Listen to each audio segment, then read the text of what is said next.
Good morning. Good morning. I was reading emails this morning, and I got a number of comments about work-life balance. And they're pretty amusing, actually. But if they weren't so sad, I'd laugh.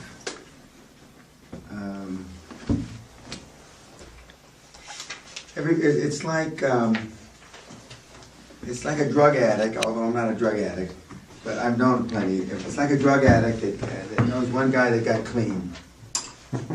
You know? Giancarlo laughs. Do you know anything got clean? A few. Yeah, but anyway, it's like, you know, one guy that got clean. Like I have an uncle who was an alcoholic and got clean. But I know more people that didn't get clean. So they pick one guy that they can figure out that's got a work-life balance that they think is a real work-life balance. They think. They don't know for a fact, because sometimes I tweet the people back or I email them back, do you know this guy personally? No. Have you been with him during the work week? No.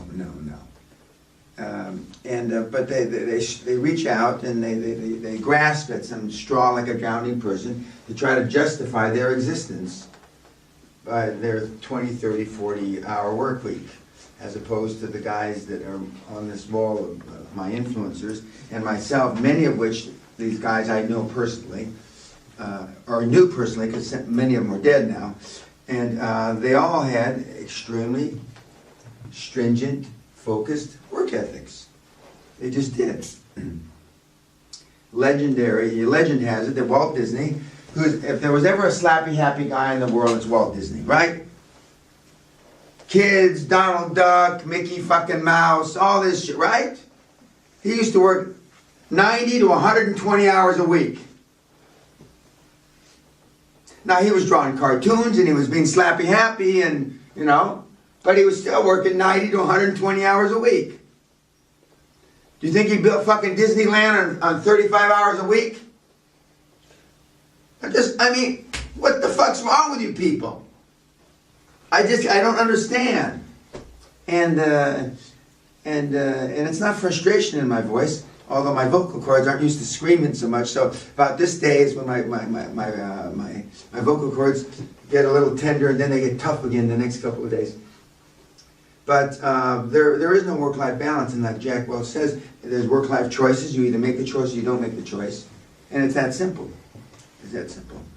And if you want that other side of work-life balance, and you want to work 20, 30 hours a week, or 40 hours a week, or whatever you deem required to meet your lifestyle needs, and it really gets back to what are your lifestyle needs. If your lifestyle needs are fuck all nothing, then you can get away with 20 hours a week. You can surf and go to the beach and hang out and some of the shit that I see. But if those aren't your lifestyle needs, the difference is I and the guys on this wall and some of the people in this room have more choices. We have more choices.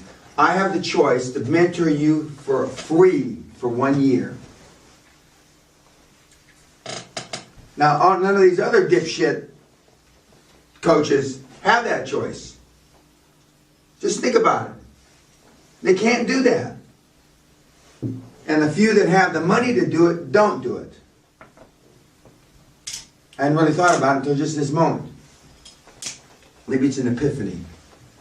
Aha experience, or ER, whatever the fuck it is. But getting back to the work-life balance.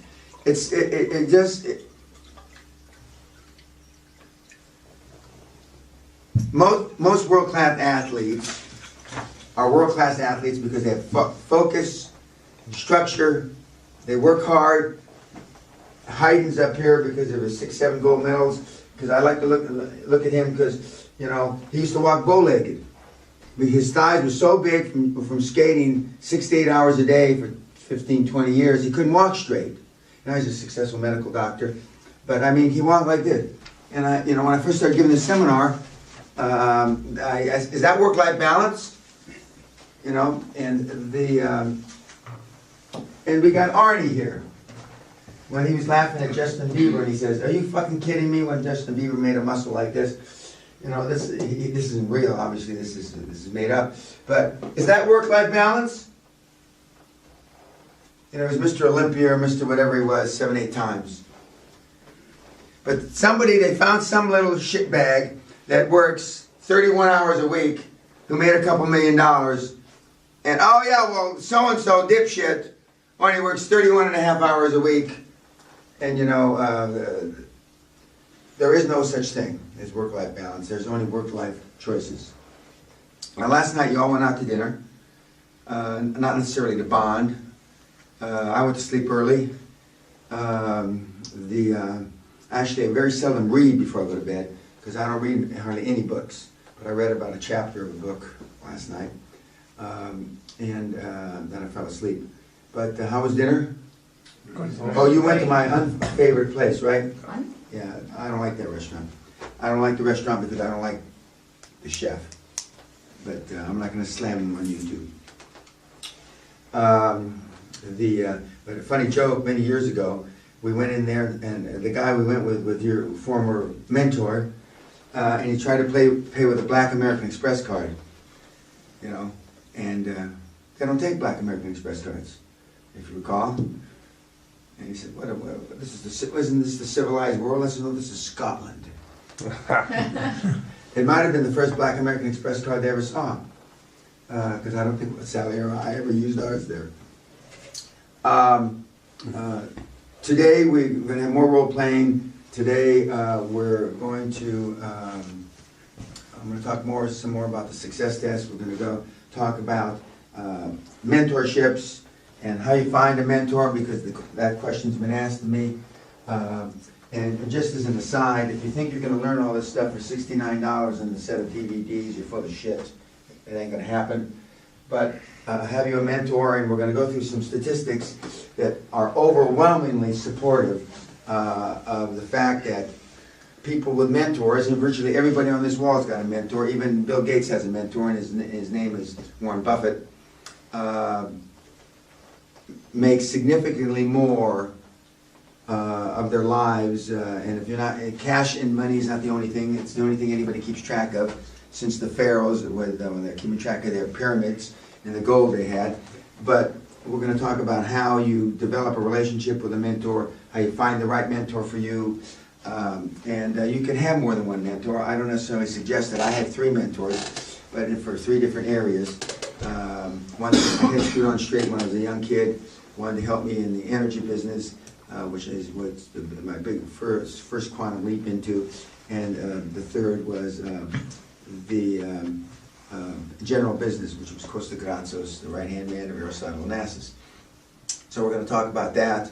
We're going to talk about how to develop and nurture those relationships, because they're important, and how you're not supposed to be a burden to your mentor.